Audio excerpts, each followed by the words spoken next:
welcome to this post-match press conference. As usual, may I please ask that we place the questions on the chat panel, and we'll take your questions from there. Once again, just a reminder that Rassie van der Dussen's press conference is for use for this evening, and Mark Boucher is embargoed for tomorrow morning at 6 a.m. Tomorrow morning, 6 a.m. South African time is Mark Boucher's embargo. Who'd like to go first?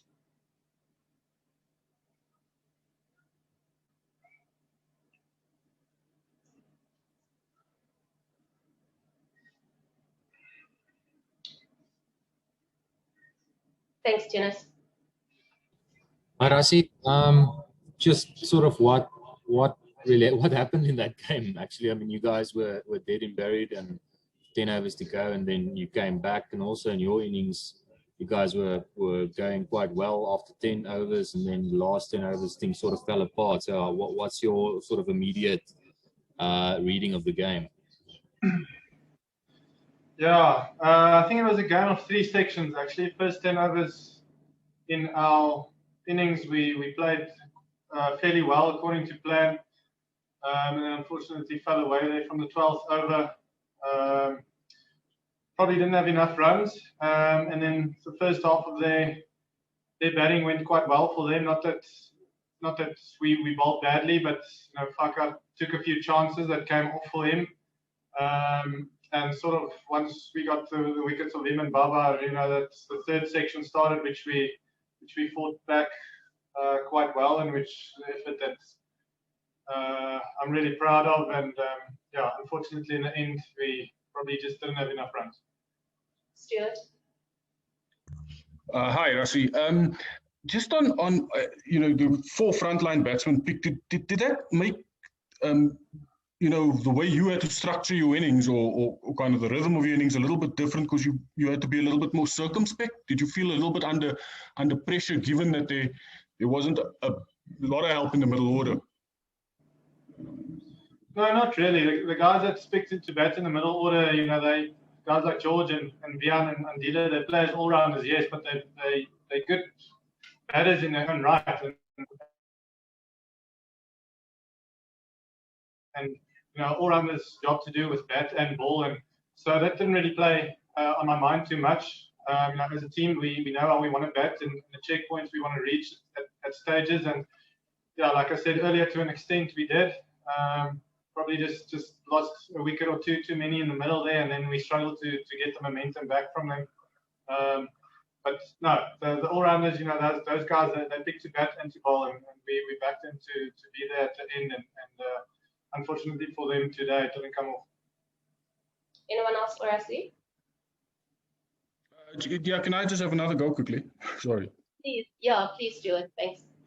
So you're a fairly established member of the team now. How hard has it been with all these new guys coming in to kind of build a rhythm as far as the T20 side and even the one-day side is concerned? I mean, in this series alone, we've seen 4 new caps.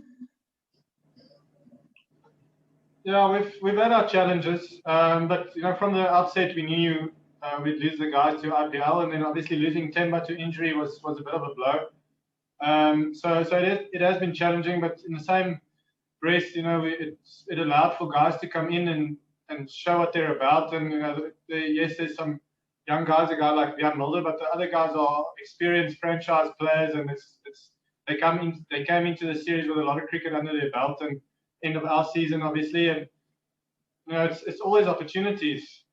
So yeah, like I said, it has been challenging. I think if you take seven of the team's best players out of any team in the world, they'll probably be up against it. And the guys that came in were brilliant at stages, but probably we just as a team didn't show the consistency that we needed. We probably just played one game, it's the second game at the Wanderers, where we put in a complete performance, and we were sort of patchy in the other games, which is disappointing, yes, but we know when we click as a team, even with 7 new guys in the team, we could beat a world-class side like Pakistan. They settled side, they know what they're about. They've got world-class batters and bowlers, so it was a good challenge for our guys, and I think a few of the guys will go back and know what international cricket is about, and it'll just be good for the general bigger squad of South African cricket, I suppose. Ken, followed by Aditya, and we'll wrap out Rassie with Kaniso. Thanks, Sips. Hi, Rassie, well batted. I think, correct me if I'm wrong, but I think it was the same pitch that was played on two days ago. How did it differ from that game? Because the scores were certainly very different, and both teams made good laps badly. So did it change during the course of the game, or was it hard ball, soft ball, that sort of thing? Yeah, it was obviously a bit drier. The cracks opened up a little bit. It was still good with the new ball while the ball was hard, and it just got a touch slower towards the end as the ball got softer.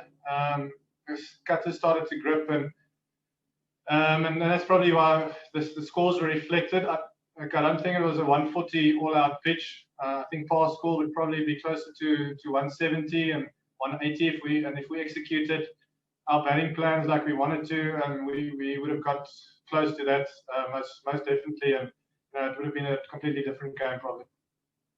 Aditya? Hi, Rassie. Can you talk us through the emotions after the batting innings and what the bowling plans were going into the second innings?